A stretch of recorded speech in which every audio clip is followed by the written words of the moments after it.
Hello, and thank you for joining us at CADWOL for our webinar, Integrating Neuromuscular Ultrasound with EMG and Nerve Conduction Studies for Better Patient Evaluation, presented by Dr. Eman Tawfik. We appreciate you sharing your time with us today. Before we begin, please note that today's webinar will be recorded. After the session, we will send out an email containing a link to the recording as well. If you have any questions during the webinar, please type them into the Q&A box below in your chat. We will be monitoring your questions throughout the presentation.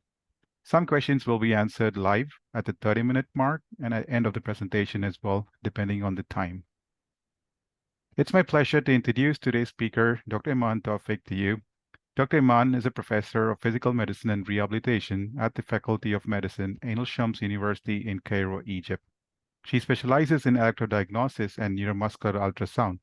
With 11 years of experience in neuromuscular ultrasound, she is certified by the American Academy of Physical Medicine and Rehabilitation, the AAPMNR STEP Ultrasound Certification Program. Dr. Eman is also a national and international neuromuscular ultrasound instructor and speaker and has many publications in this field, including the guidelines for neuromuscular ultrasound training and standardized neuromuscular ultrasound protocols. She's also the founder and the president of the Egyptian Neuromuscular Ultrasound Society. I will now hand it over to Dr. Eman to lead today's webinar. Thank you. Thank you. Thank you, Manu. Thank you so much. Welcome everyone to this webinar, and thank you for joining us. Thank you for CADWOL team for organizing this webinar. This webinar is about integrating neuromuscular ultrasound with EMG and nerve conduction for better patient evaluation.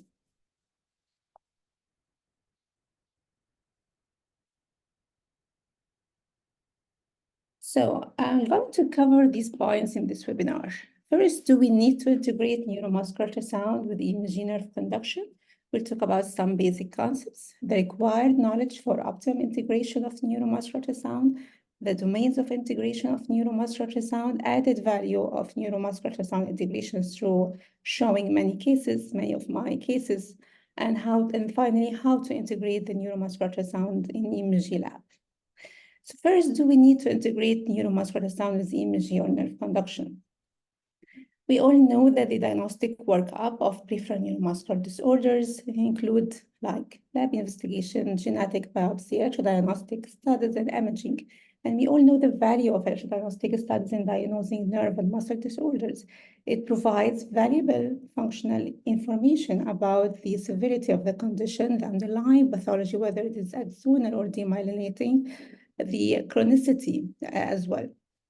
But we're all aware of some of the limitations of electrodiagnostic studies. It's painful, because this is not a big limitation. Actually, most of the patients eventually tolerate the test. But the most important limitations of electrodiagnostic studies are sometimes fail to localize the lesion and doesn't give any clue about the structure and anatomical aspect of the nerves. For example, for the simplest pathology or the simplest nerve entrapment, which is the carpal tunnel, we never know that what we see in electrodiagnosis is actually idiopathic carpal tunnel, or is it secondary to a structural factor, or are there any anatomical variations that actually are risk factors for developing carpal tunnel? And there are also anatomical variations, which is very important for the surgeon to know before going to a carpal tunnel release. So we need to have a look on the structure. And if we want to judge the benefit of the ultrasound in the peripheral nerve in the muscle disorder, we have to ask, do we need this imaging tool? And does ultrasound provide features which meet this need? And from this, we can expect that we're going to get a benefit from adding this tool to our practice. So first, as we agreed, we need to have a look in the nerve muscle structure. And the ultrasound provides valuable information about the nerve size, mainly the cross-sectional area, which is the most important parameter for us. It gives an idea about the fascicular anatomy, the continuity of the nerve, which is very important in cases of traumatic nerve injury, the nerve mobility, vascularity, anatomic variations or variance, extrinsic factors, and it gives us valuable information about the muscle as regards the thickness, the ecotexture, and most important, the involuntary movement, especially fasciculations, as in cases of LS. So the features that ultrasound provide meet our needs to have a look on the structure, and as a result, we expect to get a benefit from integration of neuromuscular ultrasound. But before we go on with the other points in the lecture, we have to agree on basic concepts and principles. The first concept is that neuromuscular ultrasound and electrodiagnosis are complementary. They are not competing. We do not call for replacing electrodiagnostic studies with neuromuscular ultrasound. So the structure information that we get from the ultrasound meets the function information that we get from electrodiagnostic studies. The second concept is that it's really important to apply this rule. Clinical electrodiagnostic neuromuscular correlation is a must. You have to provide a professional diagnosis through meticulous clinical examination of the patient, which help you design the electrodiagnostic protocol, and then the neuromuscular ultrasound have to correlate all these findings together to reach the correct diagnosis. And the result of these two basic concepts, the best setting for neuromuscular ultrasound is inside the EMG lab. We have to have the ultrasound machine side by side to the electrodiagnostic machine. Nowadays, there is a machine which combine the two software or the two programs together. Because we need to have a look on the patient. We have to study using the electrodiagnostic studies, and then I go to ultrasound.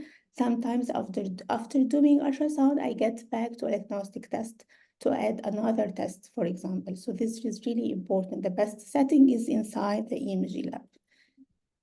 The second consequence of this integration is that the optimum report is a combined electrodiagnostic and neuromuscular ultrasound report. I have in the report, the ideal report is that I have a section including the results of the nerve conduction EMG. I have a section on the results of the neuromuscular, and I have to conclude and correlate together. Even if a patient was referred to me for ultrasound and another colleague has already performed an electrodiagnostic study, I correlate the findings together to reach a final correct diagnosis. The third concept is that the optimum diagnosis using neuromuscular ultrasound depends on the analysis of the pattern of abnormality. For example, the hallmark finding in neuropathic disorder in general, except for the ALS, is nerve swelling. But this nerve swelling is not a diagnosis, it's just a reaction to different pathology. So the diagnosis depends on the interpretation of this pattern of abnormality. If this swelling is focal, as in cases of focal at site of entrapment, as in cases of entrapment neuropathies, or it's multifocal, as in cases of CIDP or multifocal motor neuropathy, segmental or diffuse, as in cases of diabetic, for example.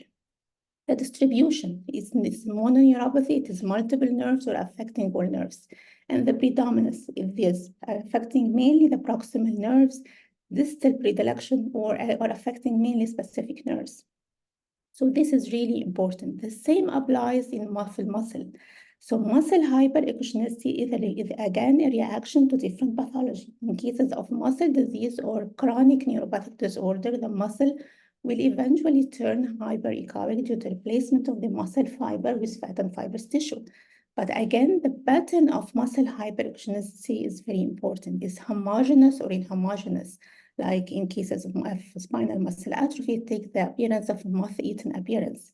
And the distribution, whether it's affecting proximal versus distal muscle, lower limb muscle versus upper limb muscle, or it has a predilection to selective muscle. As for example, in inclusion body myositis, there is a predilection for affection of the FCU muscle. So the second point is that what you need to be able to apply neuromuscular ultrasound in your practice. You need to have a solid knowledge of the anatomy. You need to know how to identify the nerve and muscle in the ultrasound image. You need to know how to optimize your image, how to follow proper scanning techniques, and how to approach the patient using, it's better to follow a standardized scanning protocols as we're going to see. So you need to have, for a solid knowledge of anatomy, you need to know the course, anatomical course of the nerve, how the nerve runs, and the surface anatomy. Because actually this is the trace, it is, for example, the surface anatomy of the median nerve here, and this is represent the scanning or the tracing path that you are going to follow during scanning.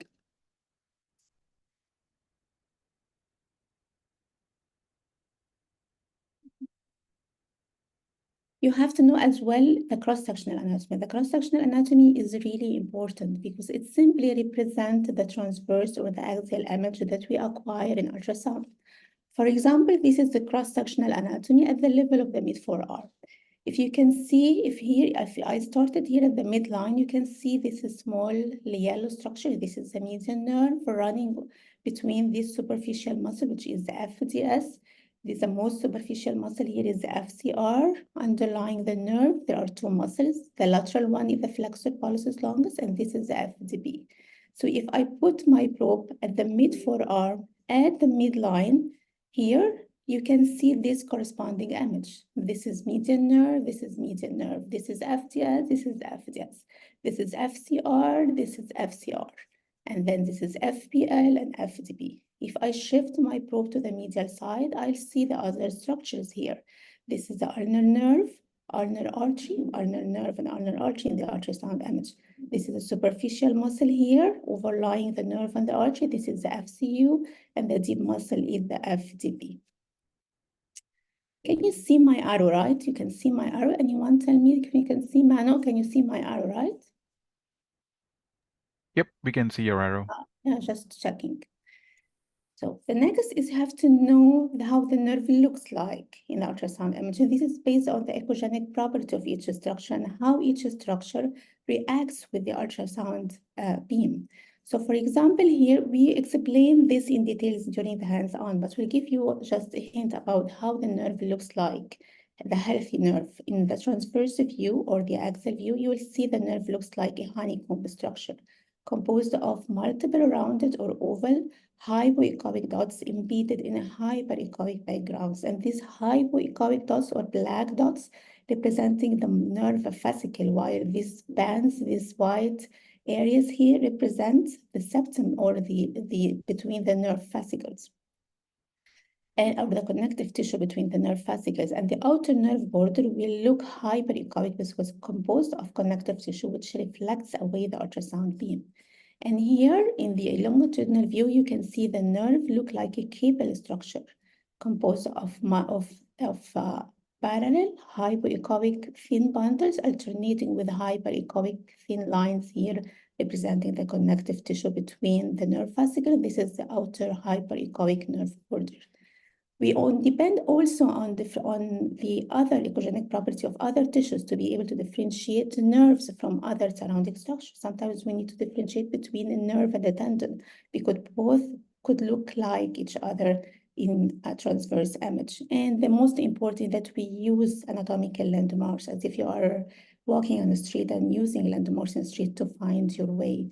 So it depends on anatomical landmarks, and this is based on our knowledge of the anatomy and the relation of the nerve to the surrounding muscles, to the blood vessel, to the bone, and etc.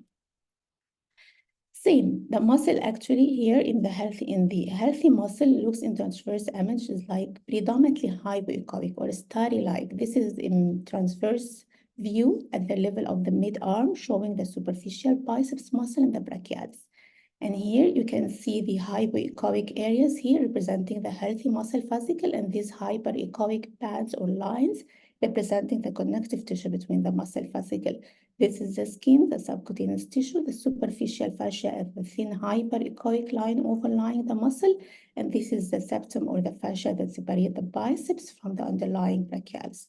And the same here in the longitudinal view, hypoechoic bundles representing the muscle fascicle and the hyperechoic lines or the white lines representing the connective tissue between the fascicle. We depend also when we identify the muscle on not only on the echogenic property, but on the contour line, how the muscle looks like. There are muscles that have a specific look, like the flexor carpi radialis has a peak, it has a medial peak. The flexor carpi ulnaris, for example, is square-shaped. The FCR has a peak. Pronator quadratus has a parallel like the bottom of the image at the bottom of the forearm. So every muscle has a specific contour line. So we depend this on for muscle identification.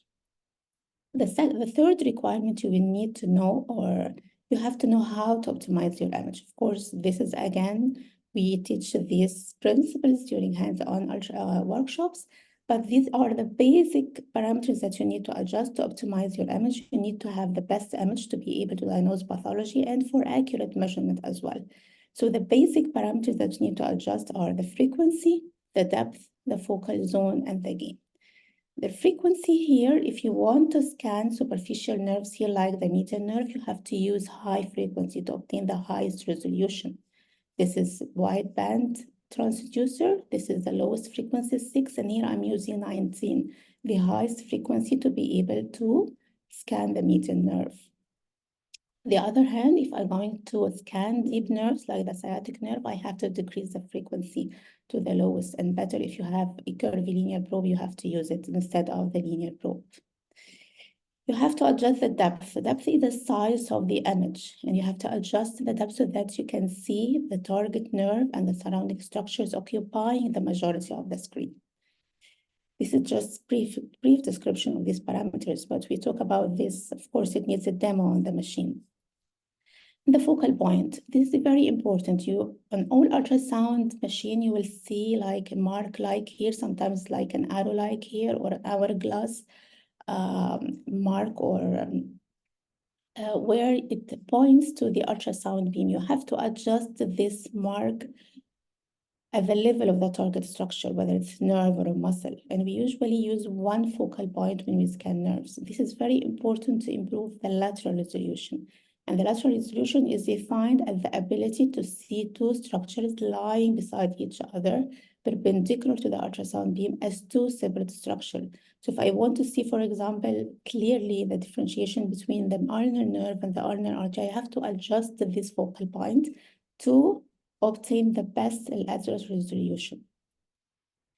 And the last parameter, the most important parameter as well, is the adjustment of the gain. The gain is adjust the brightness. It is knob which adjusts the brightness of the image, and you have to adjust the gain so that you can see clear distinction between the nerve and the surrounding structures, like here, the median nerve at the carpal tunnel, here the flexor tendons, and you can see good differentiation between the nerve. This is the optimum gain. And usually the gain range from 0 to 100, and usually adjusted in the midway, 50 or 55 or something, according, of course, to the target structure and the demographic data of the patients. The fourth requirement is that you have to follow proper scanning technique. You have to know how to hold the probe, and with the way to hold the probe to allow easy tracing of the nerves. And you have to choose the right probe. We usually use the linear probe, that's one in the middle. This is suitable for most of the nerves, especially the superficial nerves and the nerve branch and the small nerves. The hockey stick probe is useful for the small nerves, for the small muscles, and for children, but it's not available everywhere. And it needs a good budget to be able to buy the hockey stick and the linear. The curvilinear is needed in cases of deep structures, like deep muscles, like the piriformis muscle or the sciatic nerve at the gluteal region.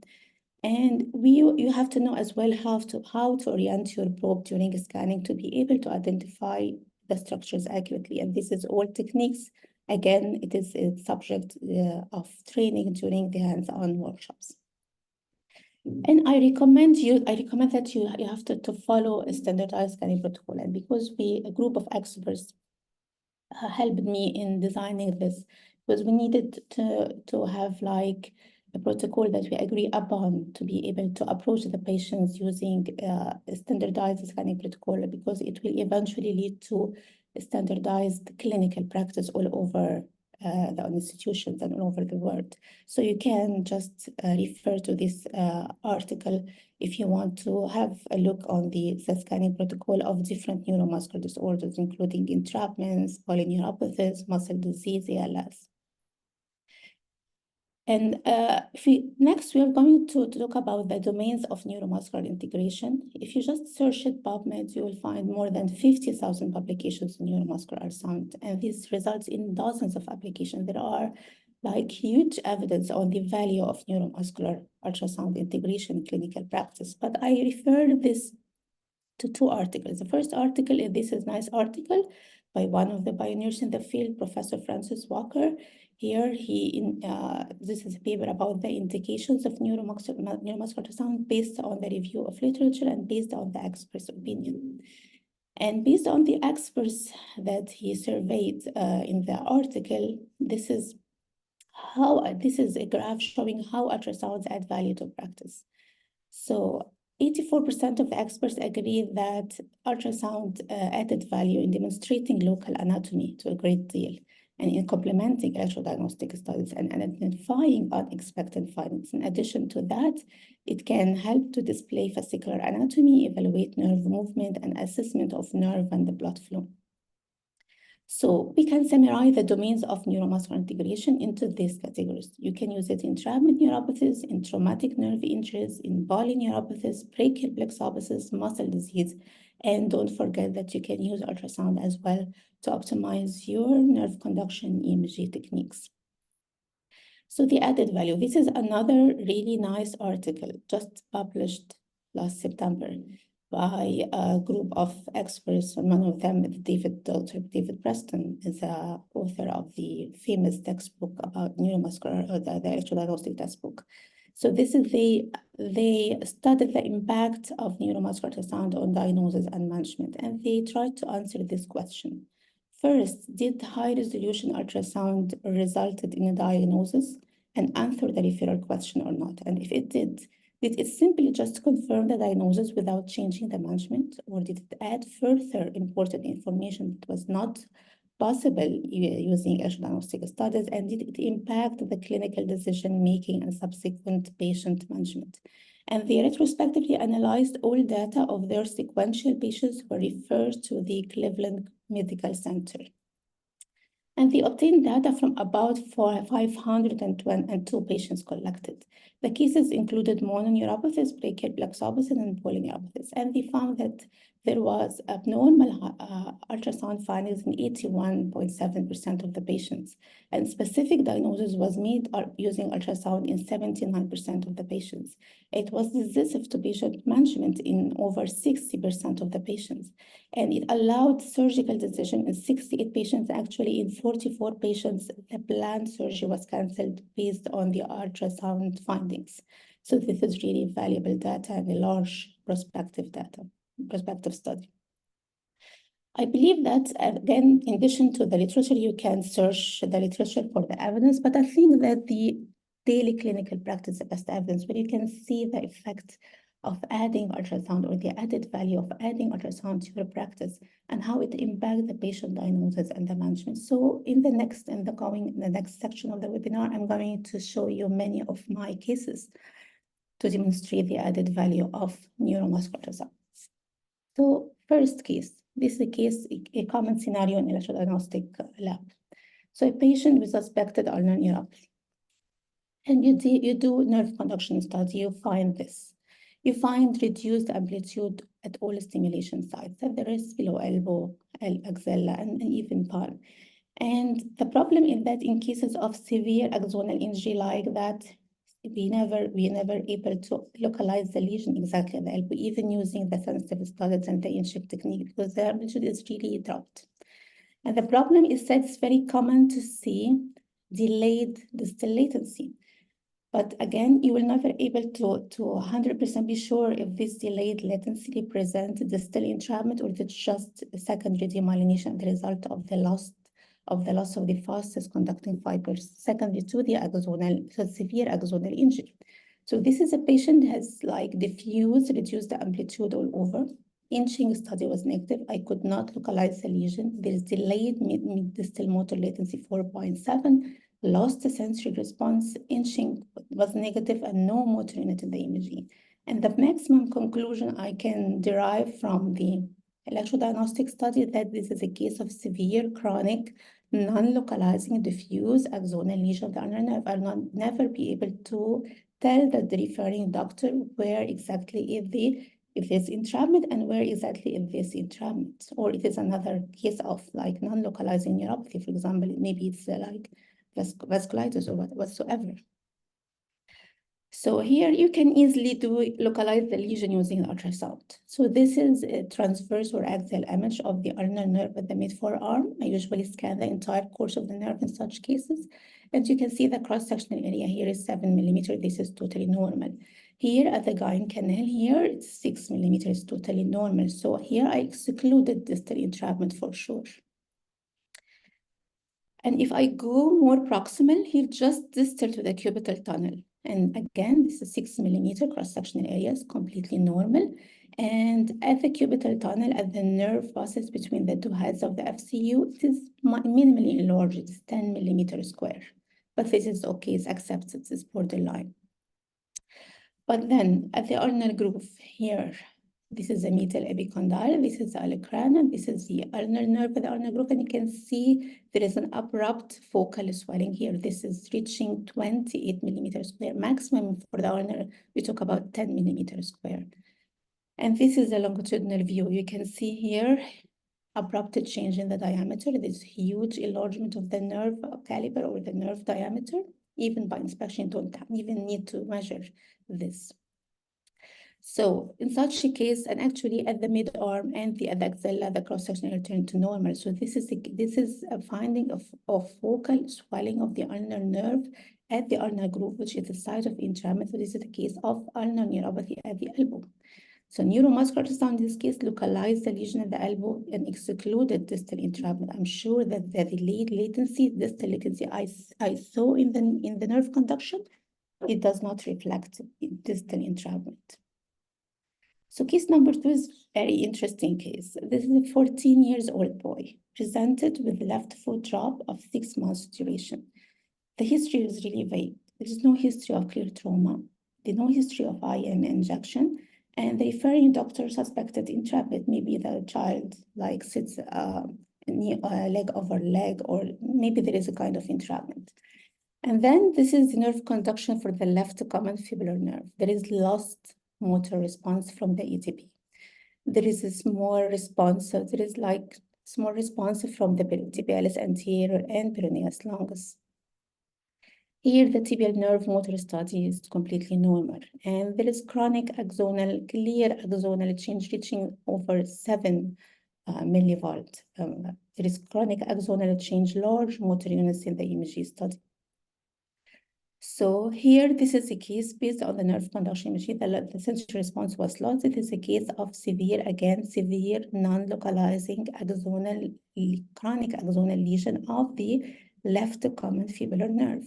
But why is that? In such a case, I have to do ultrasound. So let's see other ultrasound. This is the fibular nerve at the fibular head. This is the fibular head. It's a fibular nerve. Usually the cross-sectional area normally of the common fibular nerve or the common peroneal nerve is about, again, 10 to 12 millimeters square. But here you can see enlargement reaching 33 millimeters square. You may say that this is a case of entrapment, but we have to scan the entire course of the nerve. Let's see. If I go a little bit proximal, this is a level between the lateral popliteal fossa and the fibular head. You can see huge enlargement of the nerve.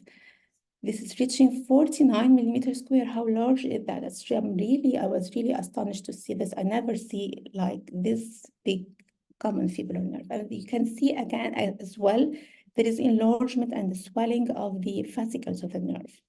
The honeycomb appearance is clearly evident.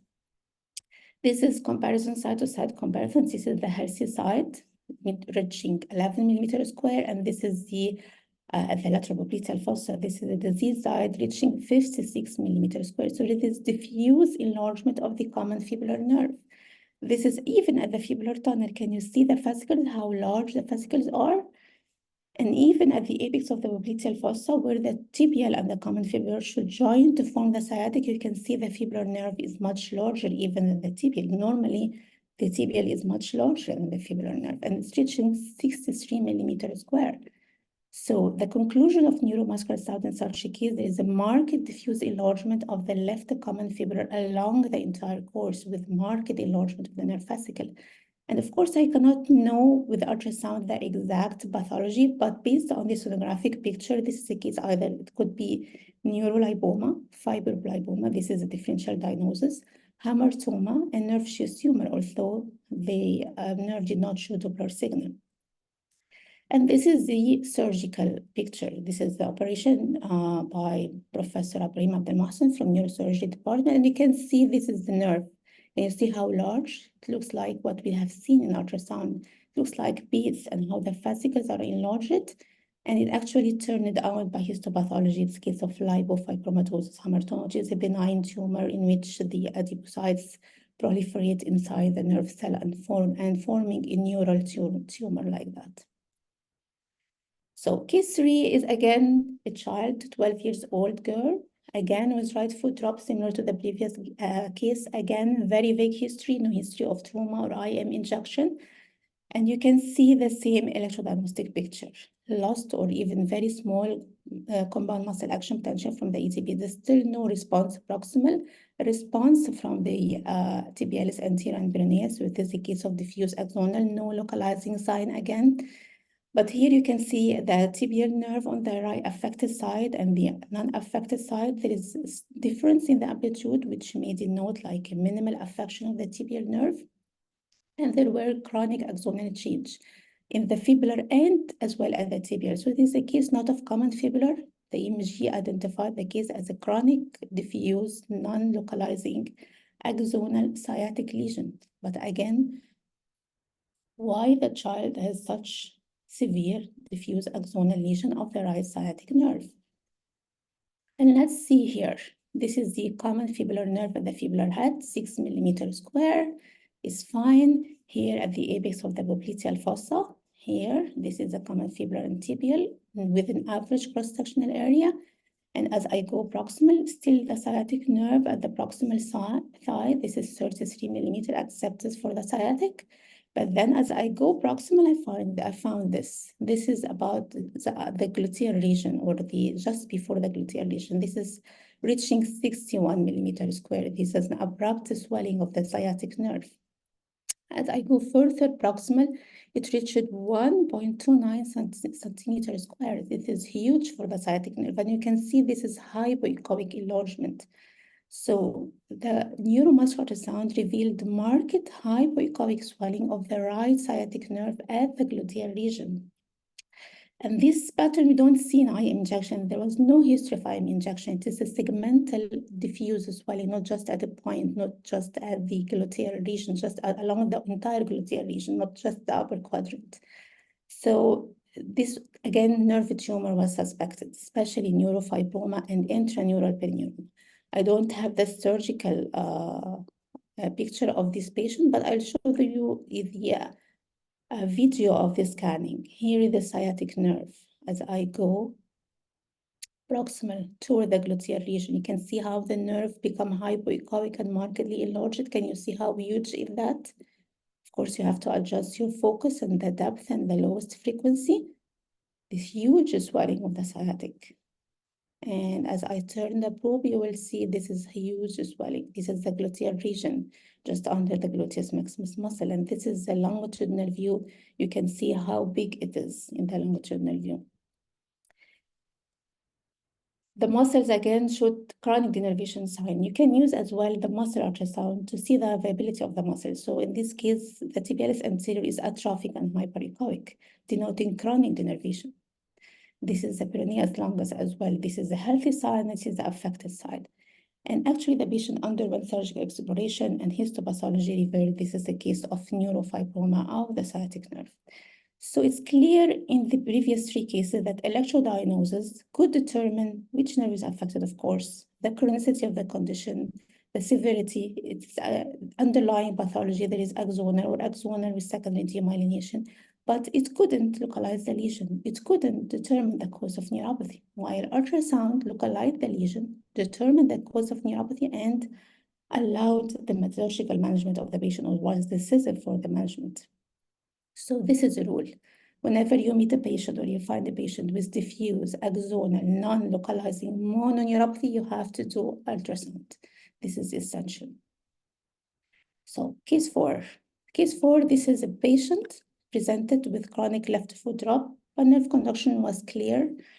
In case of conduction block at the fibular head, there is, I'm sure, with nerve conduction, this is a case of local entrapment of the common fibular nerve at the fibular head. But for my cases, I do ultrasound in all cases of entrapment neuropathy. And I'll just, before I play the video, here, this is a video showing the tracing of the nerve. This is the fibular nerve at the fibular head. You can see that it here appears as consisting of two bundles. This is the anterior bundle and this is the posterior bundle. The anterior bundle eventually will form the deep fibular nerve and the posterior bundle will eventually form the superficial fibular nerve. Just have a look on this anterior bundle as I play the video. As I trace the nerve, you can see that there is a large hypoechoic, well-defined swelling emerging from the anterior bundle. It is non-compressible, it is non-collapsible, it doesn't show Doppler signal, and there is a degree of acoustic enhancement posterior to this. And it actually pushes the posterior bundle. So it emerged from the anterior bundle, but you can see the fascicles of the posterior bundle here. So it pushes out or compressing the posterior bundle. And this is a static image. This is a picture, typical picture of intraneural ganglion cysts emerging from the or inside the nerve. So electrodiagnostic and cyst study could localize the lesion, could determine the underlying pathology. I know it's a case, it's focal demyelination with secondary axonal change. I know this is a case of local entrapment of the common fibular. It determined the severity, but it couldn't determine the structural cause of entrapment. Again, added value of neuromuscular, localized the lesion, determined the structural cause, and guided the management. So case 5, after this case, we'll just have to pause for any questions in the middle of the way, and then we'll continue with the rest of the cases. So case 5, this is a 65 years old female, long history of diabetes, but she was presented with acute left drop, and she was very clear that it suddenly developed. She was a doctor, she's a doctor, so she knows she's described her condition accurately. And this is the examination here. There is weakness of the dorsiflexion. She can do plantar flexion, but she cannot do dorsiflexion. Nerve conduction study of the lower limb showed reduced compound muscle action potential amplitude and slowing of the conduction velocity in all nerves, including the other side. There is lost sensory response. Here, the TBL motor conduction study of the right side, which is not the left drop is in the left side. So this is the right common fibular. There is reduced amplitude as well. There is a slowing of the distal conduction velocity along the leg here, and there is lost sensory response. But the problem is that the left common fibular nerve, which is the diseased side, the degree of affection is not symmetrical to the other nerves. So this is complete loss of the motor response from the ETB, small response with markedly reduced amplitude from the tibialis anterior. So of course, the previous pattern is consistent with the case of diabetic or chronic diabetic peripheral neuropathy. But this is the severe affection of the common fibular. It creates asymmetrical pattern. And whenever you see asymmetrical pattern in the case of diabetic polyneuropathy, this should be another lesion or superimposed lesion. And this is the EMG of the left tibialis anterior, the C side. You can see profuse nervation potential. This is the case really truly of acute fibular nerve affection, but actually the peroneus longus was silent and there were motor unit action potentials. So it merely affected the deep fibular nerve. So the electrodiagnostic conclusion, this is a case of acute or subacute severe diffuse axonal lesion of the left deep peroneal nerve, superimposed on the chronic moderate demyelinating and axonal sensory motor peripheral neuropathy based on her long-standing diabetes. So the question, if this is just acute mononeuropathy developed on top of chronic as a result of diabetes, we all know that diabetes can cause mononeuropathy. It's not common, but can cause mononeuropathy, or if there is another pathology. And actually, when I decided to do her ultrasound, I didn't expect to see anything because she was not complaining of anything else. There is no swelling in her leg. She was obese. She has knee osteoarthritis, but she did not complain of anything abnormal. Even she doesn't have the habit of crossing the legs. But here you can see the common fibular nerve here at the lateral popliteal fossa, 13 millimeter. This is normal. The common fibular at the fibular head, 9 millimeters. This is again normal. This is not a case of like a local entrapment at the fibular head. But as I go, this is the fibular tunnel, where the nerve starts to split into two branches, the deep fibular nerve and the superficial fibular nerve. And you can see there is a swelling here starting to appear as I scan. It is a well-defined, predominantly mixed ecotexture, predominantly hypoechoic swelling, and this is the image of the swelling in full view. Here, there's internal septus, well-defined, there's acoustic enhancement, it doesn't show Doppler signal, and this is the left fibular nerve. Can you see how this swelling smashing the fibular nerve? This is a case of an extraneural ganglion cyst causing severe compression of specifically the deep fibular nerve. And this is actually the surgery performed by Professor Mahmoud Mahran at the orthopedic department. And here, this is the ganglion cyst. It was proved it was the ganglion cyst by histopathology after removal, and this is the nerve after excision of the ganglion cyst. So electrodiagnosis, again, could determine there is a superimposed acute lesion, could determine the branch affected, could determine the severity, and these are variable indispensable information, but it couldn't determine, again, the structural cause of the acute foot drop. Okay, the same ultrasound guided the management, localized the site, determined the cause of superimposed lesion. So we have a pause here, and we'll start to have some questions if anyone needs to ask any questions for 5 minutes, and then we'll resume the rest of the cases and the rest of the lecture of the talk.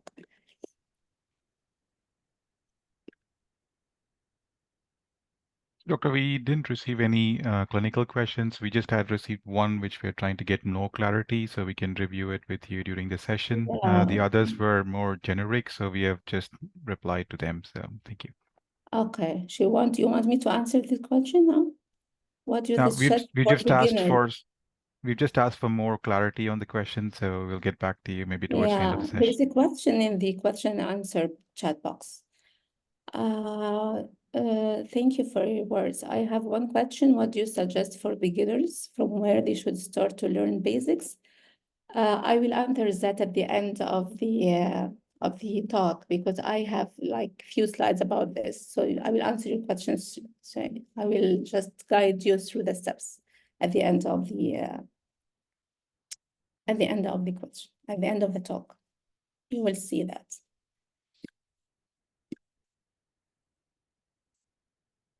Okay, I don't see any me. Okay.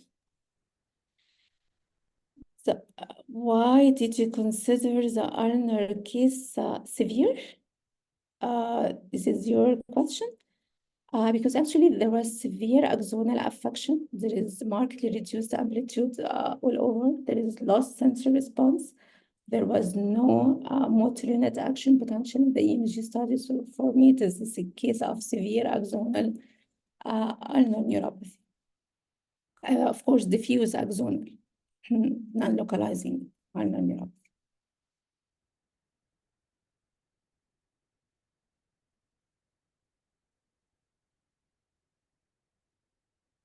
Okay, shall we continue till we collect a role of ultrasound in radiculopathy and spinal cord lesion? Do you need that? Well, in radiculopathy, there is a controversy. There are studies which demonstrated that there is a degree of swelling of the cervical roots in cases of radiculopathy, but actually it is not that specific. We actually see a cervical root enlargement in cases of immune-mediated polyneuropathy. So this is a question is not, this is application in radiculopathy is not settled because the findings are not specific. And the ultrasound has only as actually a limitation in visualizing the roots in the preganglionic part. We can see the postganglionic at the paravertebral level, but you can still see the preganglionic. So there's no current rule in radiculopathy in the clinical practice. Spinal cord lesion. Well, I'm not aware of the value of ultrasound spinal cord lesion. It's an upper motor neuron lesion. The best is through the functional assessment using like evoked potential and the MRI, the anatomical assessment. MRI is much better than that. You may just in upper motor lesion scan the muscles for to see the effect of rehabilitation and for the regard the muscle wasting or something like that, or you can assess the echoducture to see if the muscle are still viable or underwent chronic denervation or fibrosis. So this is the value in cases of spinal cord injury. So let's continue, I think, with the webinar and then get back to the questions if you have more questions. Okay? Yep, sounds good, Doc. Yeah. So let's see more cases. Are you bored of the cases or you're fine?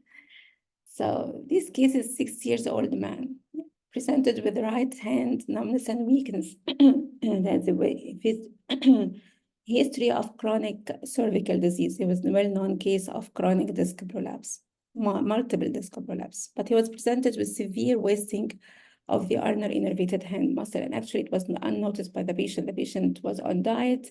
He thought that this is part of him losing the weight. So in nerve conduction, he had delayed F-wave latency. He had chronic axonal change in multiple muscles innervated by different nerves, but same roots, including deltoid, extensor digitorum, EBB, ATM, and the sensory response is normal. So the electrodiagnostic picture is more consistent with the case of chronic moderate axonal cervical reticulopathy. But again, this is a chronic axonal change in the muscle, and the sensory studies were completely normal. So this is consistent with the history and the clinical examination. But again, the amplitude of the other nerves were borderline or within average, but the right ulnar nerve, the side where the patient complained of the severe wasting, it has again severe diffuse axonal lesion of the ulnar nerve. You can see the amplitude here markedly reduced in the range of microvolt. And there is, again, slowing of the conduction velocity, mostly secondary to the severe axonal lesion. So we're not sure if this just a severe affection of the ulnar as a result of cervical reticulopathy, or it's just, again, a superimposed lesion on top of the reticulopathy. In such a case, whenever I see severe diffuse axonal lesion, I should do ultrasound. And this is the ultrasound image of the ulnar nerve just distal to the cubital tunnel. You can see the cross-sectional area is 7 millimeters, which is fine. And here the cross-sectional area mildly enlarged at the cubital tunnel. Here is 14 millimeters square. But then again, at the ulnar groove, you can see marked focal swelling at the ulnar groove, 36 millimeters square. And this was seen on the other side. He started to complain of the other side as well, while the rest of at the level of mid-arm and axilla, the cross-sectional area again was normal. So this is the ultrasound revealed focal nerve swelling at the site of entrapment, at the common site of entrapment, which is the ulnar groove, indicative of ulnar neuropathy at the elbow. So this is a bilateral ulnar neuropathy at the elbow superimposed on chronic cervical reticulopathy. So again, electrodiagnosis could determine there's a chronic cervical reticulopathy, could detect there is a severe right ulnar axonal, but it couldn't detect the superimposed lesion is due to local entrapment of the ulnar nerve at the ulnar. Of course, this is guide the management as well. Mostly he will need like a surgical release or maybe transposition of the ulnar nerve. So case 7, a 20-year-old male subjected to motor car accident when he was presented to me about 10 days ago, fall on the right arm. As usual, he has cut wound above the medial epicondyle and as usual, sutured in the ER without surgical exploration. Hand weakness and sensory symptoms, taking the ulnar nerve distribution, nerve conduction done elsewhere. I'm not the one who did this, but it showed lost motor and sensory response, no motor unit action potential with complete failure of voluntary activation. And this is a common scenario in cases of traumatic nerve injury where the patient presented to you in the first 6 to 8 weeks. And you commonly see lost motor and sensory response, no activity in the imaging, and you will never be able to judge to 100% be sure if this is a case of complete nerve cut or severe axonal, because both conditions can lead to the same electrodiagnostic pattern. And before the era of ultrasound, you had to wait and to follow this patient to be able to decide if this is a complete cut or a severe axonal. But in ultrasound, you can just treat the nerve and see if the nerve is continuous or not. If the nerve is continuous, this is a case of severe axonal affection. If the nerve is cut, this is a case of neurotomesis. So here the ulnar nerve, as I go, I start away from the side of the trauma. This is the ulnar nerve just distal to the cubital tunnel, and I can see it, no problem. Here at the cubital tunnel proper, I can still see the nerve, and this is the ulnar groove, all fine. But as I go at the site of the cut wound, I cannot see the nerve. Here, just the scar tissue, fibrous tissue here, or like. And here above, just 2 centimeters proximal to the medial epicondyle, I can revisualize the nerve again. So once you cannot see the nerve in the axial view, you should suspect like a nerve gap. But I have to rotate the probe and see the nerve in the longitudinal view. Then this is the best view to judge the continuity of the nerve. And you can see here, this is the proximal, this is distal, and you can see the proximal, and then the nerve ends abruptly here. And if you scan the distal part, you can see the nerve here as well. And then the end is an abrupt end again of the distal nerve. So this is a case of complete cut. There is no continuity here. There is a nerve gap here, and I can measure the nerve gap for the surgeon here. So ultrasound allows the differentiation between the severe axonal injury and the neurotomesis or the complete nerve cut. And this is a patient underwent surgical repair, and this is the post-operative ultrasound picture, and you can see the nerve here. This is white, small dots like here. This is a suture material. This is a repair site. It looks good. There is a kind of fascicular continuity. There is no focal swelling. There is no neuroma. And we can use ultrasound as well to follow the patient post-nerve repair to be sure there are no structural factors that may interfere with the renervation process. So this is a good post-nerve repair sonographic picture. So in previous case, electrodiagnosis could not differentiate between axonotomesis and neurotomesis, while neuromuscular ultrasound could differentiate easily between the two scenarios and allowed early surgical management of the patient. Case 8. Case 8 is an interesting case as well. This is a 60-year-old woman complaining of neuropathic pain along the distal, like chronic severe neuropathic pain. She did MRI, lumbosacral spine normal. She did nerve conduction in multiple places. One showed tarsal tunnel syndrome, and the other one did not show any abnormality. She was referred to me from a colleague from Alexandria, because she did for her ultrasound, and she suspected there is something wrong with the nerve at the distal leg. And here, the tibial nerve at the tarsal tunnel level. You can see it's a cross-section A21, minimally enlarged, but this is not the problem. As I scanned the nerve, I found this. There is a hypoechoic swelling of the nerve, 9 centimeters proximal to the medial malleus. Cross-sectional area of 41 millimeters. It's huge for the tibial nerve. As I go more proximal, there is a more marked swelling of the nerve, hypoechoic, huge swelling of the nerve, reaching a cross-sectional area of 2 centimeters square. And it shows Doppler signal. So it is a hypoechoic marked swelling of the tibial nerve. It's non-compressible and shows Doppler signal. And this is how it looks in the longitudinal view, globular swelling in continuity of the nerve. This is a picture highly suggestive of peripheral nerve tumor or peripheral nerve sheath tumor, either neurofibroma or schwannoma, and the patient actually underwent surgery. And this is the video here. This is a tumor. The surgeon just resected it easily, and it turned out to be a case of schwannoma of the tibial nerve. And the patient experienced complete relief post-surgery, and she have searched for a cause of this for years. She did not, and everyone neglected this area, and she has a local tenderness at the site of the trauma, and no one paid attention to this except my colleague in Alexandria. So case 9, this is a short case, a 60-year-old woman underwent carpal tunnel release, improved post-surgery, but later on she developed palm numbness and hypothesia. Nerve conduction done elsewhere showed severe delay in latency, markedly reduced amplitude, lost the sensory response, chronic axonal. So this could be just a residual effect of the severe carpal tunnel. That's actually a residual effect of the old carpal tunnel. So for this case, because of the palm numbness, we have to post in such cases as well in cases of local entrapment pre or post-surgery I do ultrasound. And then This is before I play image. This is the FCR tendon. This is the palmaris longus tendon. And this is the median nerve. And have to look with me on this median nerve and see a structure, a tiny dot leaving the median nerve as I scan the nerve or as I trace the nerve. So this is the median nerve as I scan from the distal forearm to the wrist. You can see this hypoechoic dot. This is the palmar cutaneous branch, and it penetrates the fascia. This is as I after it penetrates the fascia to lie adjacent to the FCR tendon, you can see a abrupt hypoechoic swelling of the nerve. This is tiny branch. This is representing the palmar cutaneous branch. This is the median nerve. Look again on this fascicle. This is the palmar cutaneous branch. This is a small, tiny nerve. But as I go, as a nerve penetrates the fascia, there is a case. This is a case of neuroma in continuity affecting the palmar cutaneous branch.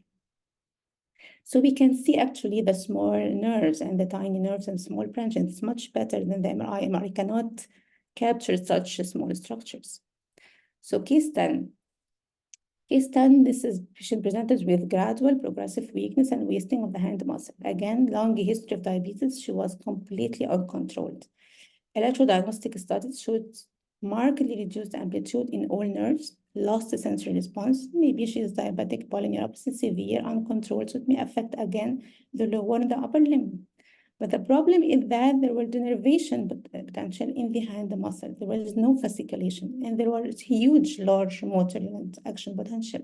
So the clinical picture and the wasting of the hand muscle and the progressive nature of the condition, I suspected actually motor neuron disease, but I was not sure, and I'm not 100% sure because not all muscle shows denervation, and there were no clear fasciculation. In addition, the lost sensory response confused the case but actually maybe she has a motor neuron disease or ALS, but the lost sensory response is due to the uncontrolled diabetic peripheral neuropathy. So for such a case, ultrasound can help you. In this condition, I scan the nerves, and it's very important to scan the muscle because actually ultrasound is more sensitive than the EMG in detection of the fasciculation. This is based on the literature. It's a fact now. So I scan all nerves. The cross-sectional area will be within average values. There is no like distal nerve swelling as we see in diabetic peripheral neuropathy. The muscles are hyperechoic, including the distal and proximal muscle. Usually in diabetic peripheral neuropathy, we see the hyperechoic of the muscle affecting mainly the distal muscle, lower limb more than the upper limb. And there were extensive fasciculation in most of the muscles, especially the proximal muscle. This is the triceps. And you can see here this random involuntary abnormal movement affecting different areas of the muscle. This is a typical sonographic picture of muscle fasciculation. And here you can see it here in the biceps as well. And we have like features which will help us to judge if this is pathological fasciculation or not. So there was extensive fasciculation in most of the muscles, especially the proximal muscle. So this is a case of mainly motor neuron disease or ALS, not simple diabetic peripheral neuropathy. And the low sensory response typically mainly due to the diabetic peripheral neuropathy.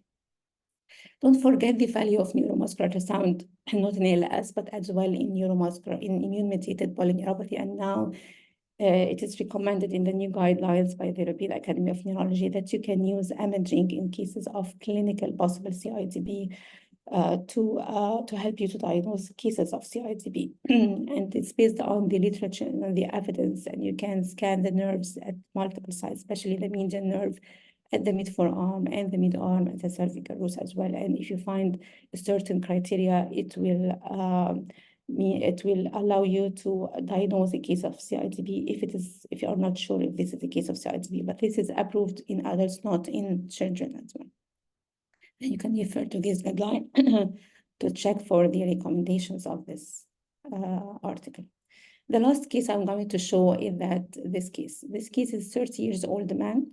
He went to a big fight. He received knife injury to multiple areas, supraclavicular, infraclavicular, even R.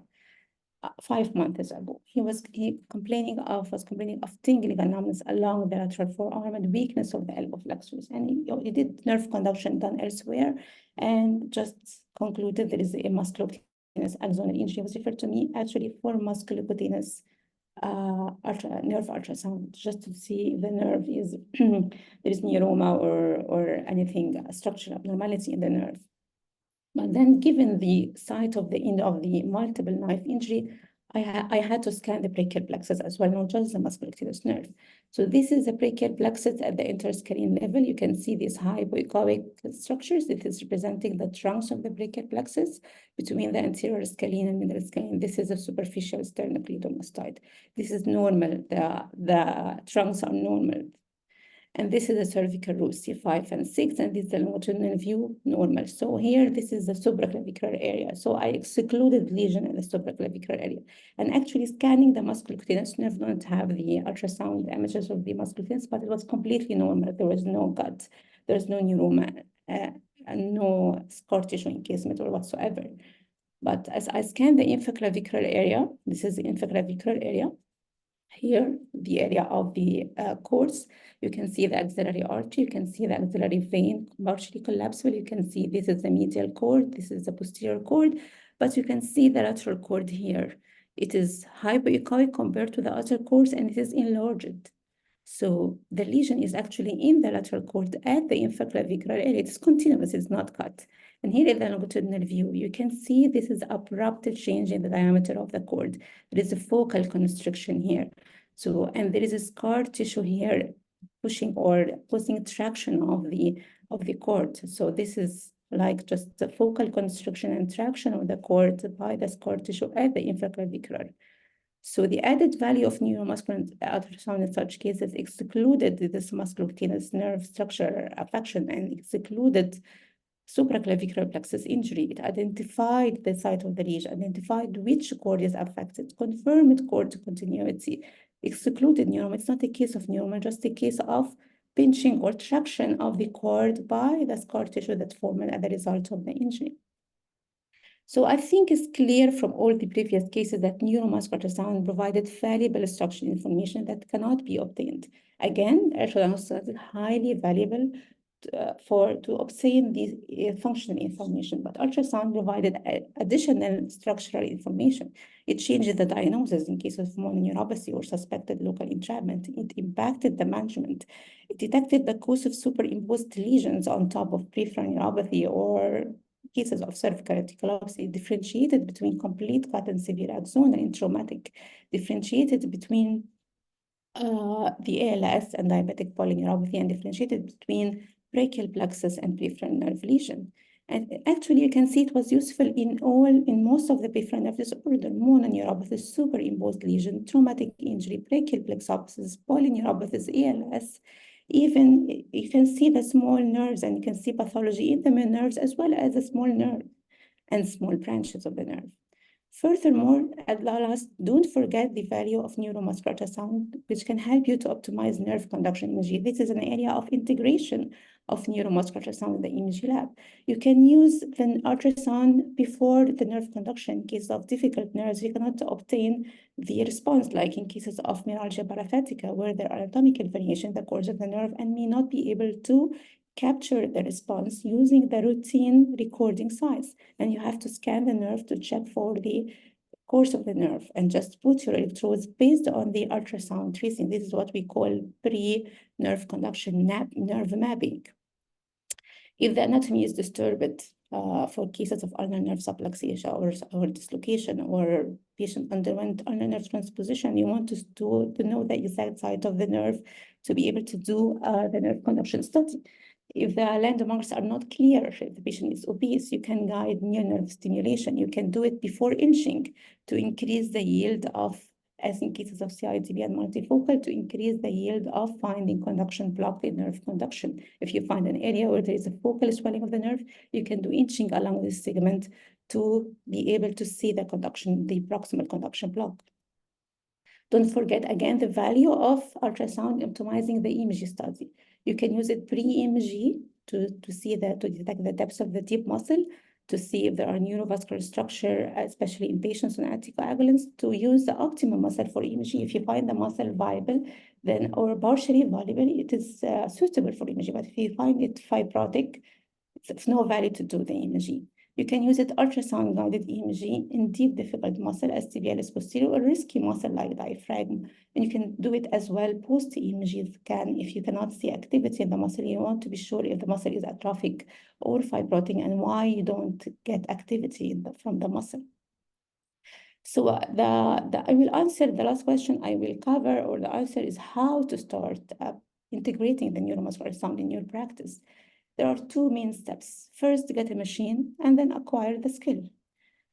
And I'm usually, I receive several questions about the best machine I can get. Well, it depends on multiple factors. It depends on your budget, of course. It depends on the setting you're going to use ultrasound, going to use for like in your university or in a big institution, you're going to use it for private practice. And there is usually a controversy where should I start with a high quality machine or a medium quality machine, which is cheaper, and then I invest more money later on. But actually, if you can afford and start with a high quality machine, it will be better for you because when you are a beginner, you want to see the best image. Of course, starting with a medium quality machine will improve your skill to be able to diagnose pathology using in medium quality machine. But actually, if you can afford, get a high quality machine from the start because it will help you in the learning process. The second question is, should I get a console machine or portable machine? Well, the console machine is best for the hospital and the big institution, while portable machine is suitable if you're going to use for personal use or private practice. And I usually, again, I receive this question, what about the handheld emerging ultrasound machine? Well, it is in the market, especially outside. It's not that popular in Egypt, but it's easy to use. Of course, it's lower cost. Of course, it's lightweight, but it is not that well developed especially for scanning of the nerves. Maybe it's suitable for the musculoskeletal application for joints or for anesthesia, for example. But if you're going to use it for scanning diagnostic purpose, for scanning the nerves or the small branches or the traumatic nerve injury, the resolution is not the best. It has usually less feature than the console machine. It's good quality, but it's not that, it's inferior to the standard ultrasound machine. And of course, there is a limitation of the operation time. But I guess in the future, the features may improve and it may be more used on a wider scale. And there actually, I told before that our machines actually starting to integrate. They're actually machines where you can, you have the electrodiagnostic and the ultrasound in the same machine, and you can shift between the two programs. What about the probe? What probe you should buy?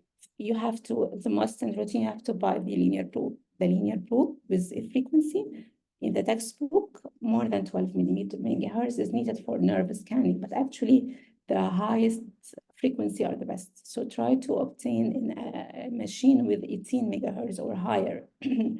Talking about machines nowadays, there are ultra high frequency machines reaching 70 megahertz. So the essential feature in the machine should include B and M mode. We use the M mode for diaphragm movement, so you can use it, it's useful. Wide screen is better than small screen. It has to include color and boundary. Of course, most of all the ultrasound machines contain these features as essential features. You don't have to ask for them.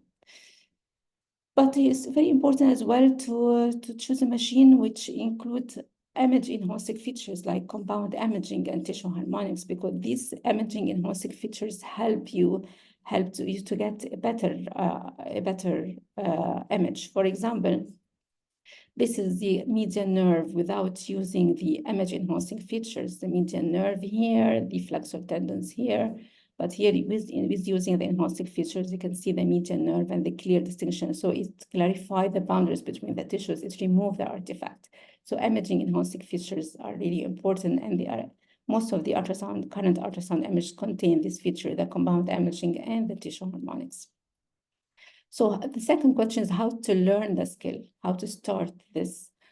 First, of course, you have to search for hands-on workshop and start with attending the basic hands-on courses or workshops. And then you start to practice what you have learned in the workshop. You have to do a lot of scanning and tracing of normal nerves. Just for months, you have to dedicate time just to scan normal nerves. Scan yourself, scan your colleagues, look for healthy volunteer, and just keep tracing the nerves, the basic nerves. And then you have to wait, don't see any patient, don't see any pathology. You have to wait until you feel confident at tracing of the nerve with easy, smooth tracing. And then you start actually by one nerve at a time. So we start with the scanning median nerve. I will keep tracing and scanning my median nerve for 1 month. And then I'll go to scan the ulnar nerve and then the radial. And I start with the basic nerves and the basic upper and lower limb nerves. And if you feel confident, you start to scan the patients with basic pathology, like only carpal tunnel patients, until again you feel confident. Of course, during this time, you have to wait until you master what you have learned in the basic course, and then shift to the next level, which is the intermediate course. You have to find them, if you can find a mentor where you can ask questions or ask the mentor about any cases you find it difficult, it's better. And there is a continued medical process. You will get back to attend again other levels of hands-on workshop.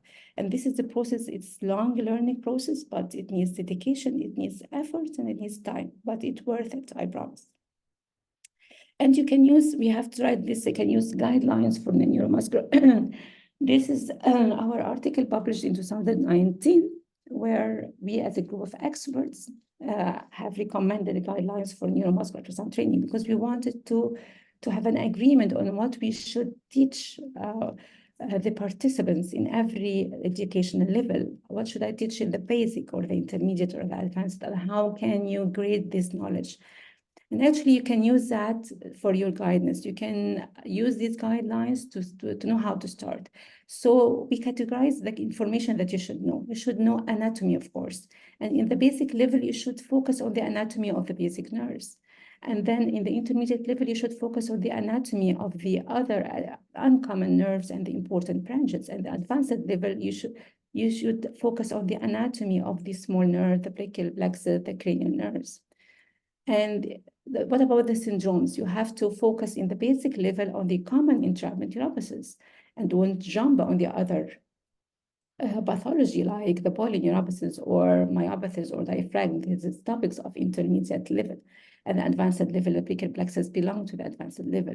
And you have to practice these techniques in upgraded fashion. So in basic, you focus on the physics, you focus on the normal picture of the nerves and muscle, on the indications and limitation, on the image optimization, on mastering the machine settings, on basic report writing.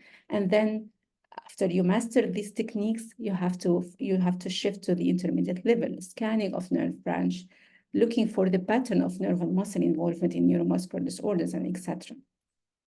So you can use these guidelines. We use it as instructors when we organize our workshops and courses, but you can use it as a learner to upgrade your knowledge until you reach the advanced level. And I think I have covered all the points. I think I took a lot of time, so more than the allowed time. But thank you for your attention.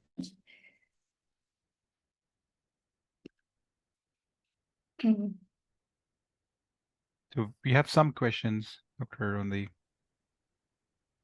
Yeah, I can see. So intraneural ganglion cysts are rare, not only perennial. How often do they occur? Well, actually, they are rare. Yeah, but it is most common to see in the peroneal nerve. But they are not that common. But you have to be aware of them, and you by your readings, you scan the nerve, you see if this nerve emerging from the nerve or not. And there are sonographic pictures that highly suggestive of intraneural. How can they be diagnosed before the damage becomes irreversible? Well, it depends upon when the patient is referred to you. Sometimes the patient referred to you at a later stage where the patient did not notice any kind of the swelling, especially if the patient is obese, he may not feel any swelling. And the doctor may not feel any swelling as well. So it depends upon the timing of referrer. Of course, the early, the good before axonal injury, just in the form of focal demyelination or conduction block is reversible. But once the patient gotten with the stage of axonal injury, it is according to the condition, sometimes patients improve after excision of the ganglion cyst, even if there is axonal, if the muscle, if the duration is not that long, and if the muscle are still viable. Suggestions for a surgical strategy, where I'm not a surgeon, I refer to my colleagues in the neurosurgery department or orthopedic department, and they do like excision of the ganglion cyst. Most of the cases that I have seen, whether intraneural or extraneural, they underwent surgical excision of the ganglion cyst. The advantage of muscle quantification in neuromuscular ultrasound. Well, the advantage is that you have an objective way to assess the architecture of the muscle or the muscle hyperechogenicity, not depending on the subjective scale like Hagman scale. So it's valuable, it's highly valuable, especially in the research field. If you're going to do like a research on the muscle hyperechogenicity and difference, better to follow the quantitative method of assessment of the muscle hyperechogenicity, because it's more objective, not depending on your visual assessment of hyperechogenicity. So this is the main value of muscle quantification. Thank you, Professor. In the ulnar case, should markedly increase the ulnar diameter, the ulnar groove. In your practice, do you treat the probe distally and report the exact location that the diameter return to normal range? Well, in cases of focal mononeuropathy, in entrapment neuropathies, we do not depend on the nerve diameter. We depend on the nerve cross-sectional area. We just acquire the image and the longitudinal view to confirm the pathology in two perpendicular planes, which is a rule in the radiodiagnosis. You have to scan the pathology in two perpendicular plane. So actually, we depend on the cross-sectional area because it's the most important and the most sensitive parameter. So I report the maximum enlargement. I observe it in the cross-sectional area. And this is the site of the maximum enlargement, which actually the enlargement of the nerves occur proximal to the site of the entrapment. So if the site of the entrapment is at the cubital tunnel, the nerve will enlarge at the ulnar groove, as the case we have shown.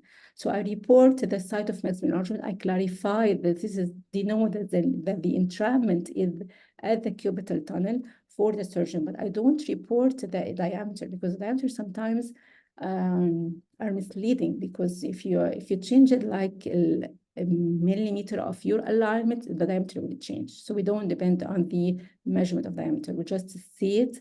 And some of the surgeons, if they see the kinking of the nerve, like the picture I have shown, they recommend a surgical release at the site of the kinking as well. So this is the most important. But again, the cross-section is the most important. Here in the case, the cross-section returns to normal at the supracondylar level, and it's actually borderline or somewhat normal at the cubital tunnel. So the maximum enlargement, I report that the maximum enlargement is at the ulnar groove, which denotes that the entrapment is actually at the cubital tunnel, where the nerve passes between the two heads of the FC. The role of neuromuscular in brachial plexopathy, especially thoracic outlet. This is a common question about the thoracic outlet syndrome, because there is a lot of debate about the thoracic outlet.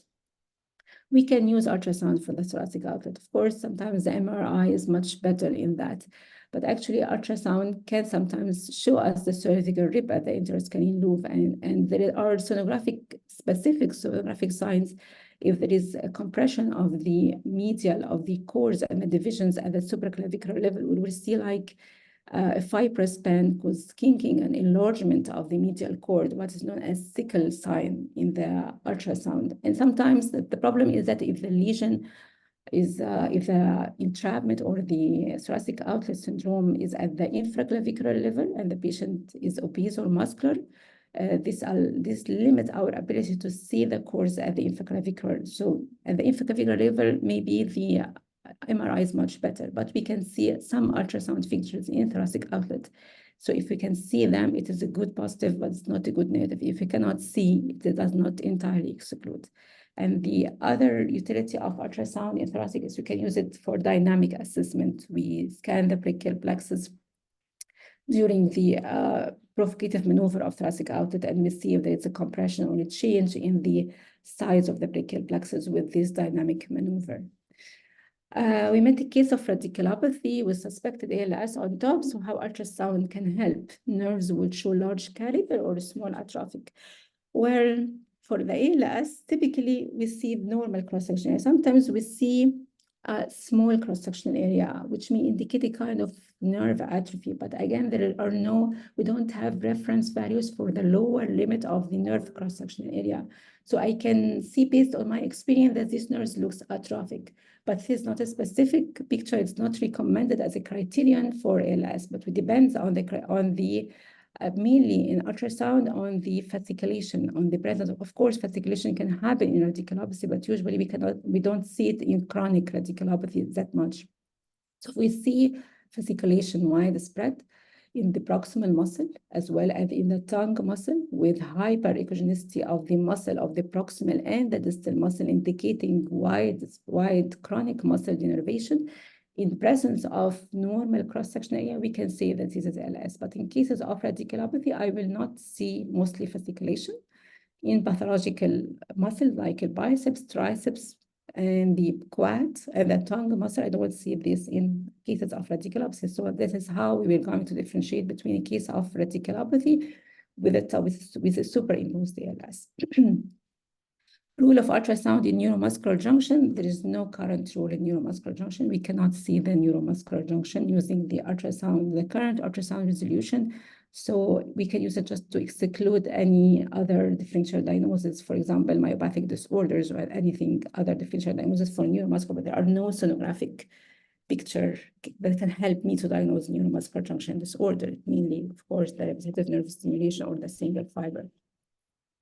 How often and what context use Doppler in neuromuscular ultrasound? Where we use Doppler, we use routine as a part of our protocol. We measure the cross-sectional area. We look at the ecotexture of the nerves. We look at the mobility of the nerves, for example, for the median and ulnar. And we look on the hypervascularity of the intraneural neural. But specific, I use it for routine in all my cases, but it's better to use it. It's more indicated in cases of, for example, post-operative cases, like post-carpal tunnel release, where you can see hypervascularity, or in the acute conditions, or in cases of suspected peripheral nerve sheath tumor, because one of the sonographic characteristics of nerve sheath tumor is that there is a Doppler signal inside the nerve. As well, in cases of suspected leprotic neuropathy, polyneuropathy, it is specifically characterized by hypervascularity. So I use Doppler specific in this situation, but for me as Eman, I use it in all my cases, Doppler in neuromuscular ultrasound. I find longitudinal scan tricky for neuroma in continuity, terminal neuroma, and neurotomesis. Yes, it's tricky, it's quite tricky, but the solution for this is that you don't start with a longitudinal view. You start by the transverse view. You capture the nerve in the transverse view, and then you rotate your probe from the transverse view to the longitudinal view while you're focusing on the screen. So you have to keep visually tracking the nerve while you rotate the probe. This is the best way to acquire the longitudinal, because you cannot just put your probe on the expected nerve course and just acquire a good longitudinal view. You have to start from the axial view and then rotate your probe while keeping your eyes on the image and see the boundaries of the nerve as you rotate this. But yes, it's quite tricky. Can a scanner with 5 and 15 megahertz regarded as high frequency and good for nerves? It is good for the nerves. You can start, if you have a machine with 5 and 15, you can start with this machine to scan the nerves. Sometimes it's not the best if you want to see small branches or digital nerves, for example. It may be challenging, but it's okay. You can, if you have already a machine with 5 and 15, you can start. How long does it take for a good training in neuromuscular? Which center in North America that offer training? Well, it depends upon the time you are going to dedicate for learning the neuromuscular. If you decided to practice ultrasound every day, then you can master the basic topics in 1 month or 2 months. Okay. So it depends upon the time you are going to dedicate for this. Usually take the basic course for 1 to 3 months to practice to master the tracing of these basic nerves like the median and ulnar for the basic level only. But this depends again on the frequency of your practicing. So if you scan only, if you practice once a week, you may take more, of course. Which center in North America that offer training? Well, there is one of the best where I have been trained. I have been trained at the Wake Forest School of Medicine, the North Carolina. So with Dr. Francis Walker and Michael Cartwright. I'm not sure. I can search for you. You can just email me and I can look for you for other centers as well.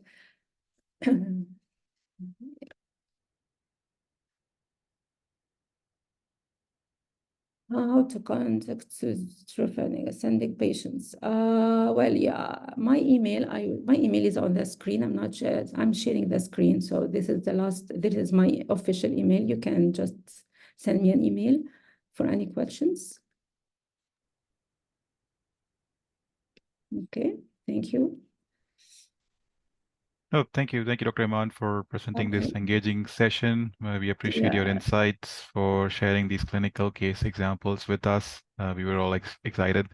I also want to take a moment to thank everyone who attended today's session. We appreciate you sharing your time with us. As a reminder, please await an email from Cadwell with a link to watch the webinar recording at your convenience. If you have any questions about today's sessions or neuromuscular ultrasound resources, please reach out to marketing@cadwell.com, or you visit the Cadwell website for the webinar sessions for future webinars as well. Thank you, everyone, and we wish and hope you have a great day. Thank you, Dr. Thank you, Eman. Manu. Thank you, Manu, and thank you, Cadwell team, for organizing this webinar.